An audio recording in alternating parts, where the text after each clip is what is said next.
turns is a reminder that I'm not out of the clear. And I'm the nightmare that... So how's it going, guys? Very well. Really very well. You've just come off stage. Well, pretty much, yeah. Yeah, played BBC Introducing Stage and it went off. Yeah, there was a big crowd. There's a circle pit when we were playing. I popped over to have a look, and I think it's the first big pit I've seen kind of this early on. Just like 10 past 1 on BBC Introducing Stage, just bringing the rocket. Yeah, it was a lot of our mates there, but I mean, like, don't say that. There was definitely some hardcore Nisa fans there, like. Did you see the two that had written bloody knees across their tummies? Were they your friends? Or no, you didn't know them.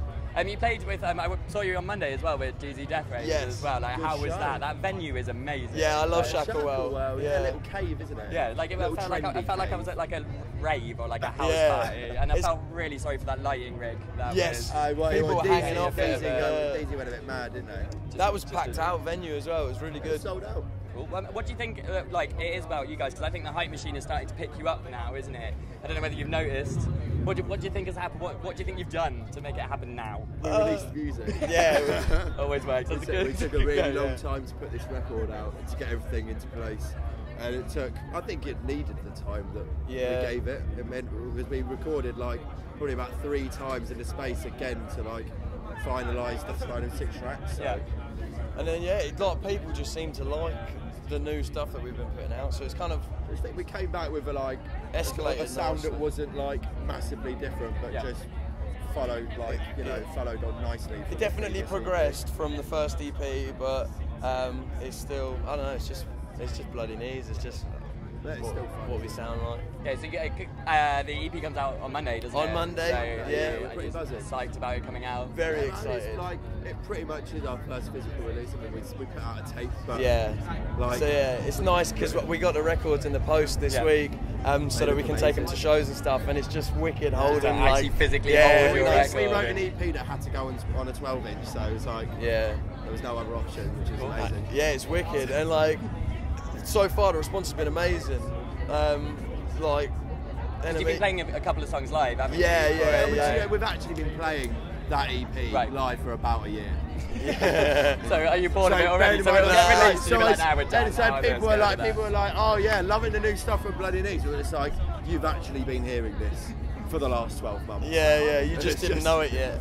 We've just been working with getting something out, and finally now that everything is out, we're just playing more and more shows. And I don't know, for the first time it felt pretty real. Yeah. Today. Do you feel like you're a band? It's like. So I think this gig was like one of the gigs who were just like, I think I'm actually like in a real band. You know what I mean? When did you find out you were playing Reading? And Leeds. It's late as well. Because of the fact that we didn't release music for so long, we pretty much, he was always like, no, we'll do it again. Because we did it last year. Yeah. So like no one in the lock-up stage, just booking agent was really nice. And just got us on there and be like, go on kids, enjoy it. But then like, I don't think because we waited so long for this release, we didn't really think we'd have anything to like. Yeah, because there was no press around us or anything like that, because like we hadn't put anything out in so long. And then just like, luckily, I think Ali McRae was a bit of a legend, and just like. So did you have more people on the introducing stage than you did on the the lock-up? 100%, Yeah, definitely. It was a really wicked show. I really enjoyed it today. So I just went to see Marmozets, and they were saying that the last time they played here was on the BBC Introducing, and now they're on like the Enemy Radio 1 stage. Crazy, so is that what's going to happen with you guys? Fingers fucking crossed. What we're trying to do is we'll try and forget the lock-up stage last year. Like that can sort of like, it was good for us. We had a good time. It was good, but I think we like build from now. So we go to BBC Introducing and whatever. And then you can be the new Narwhals and be opening the main stage. We caught that set. That was crazy. Was it good? Yeah, it was like. I was watching, and there's this one point where they stopped, and you could just hear like so many people singing all the words, and it just went crazy. And I got shivers. I was just like, yes, boys. They were just so big on the screen. I was like, oh my god. Well, but like someone said to me that the screen was bigger than the normal venues.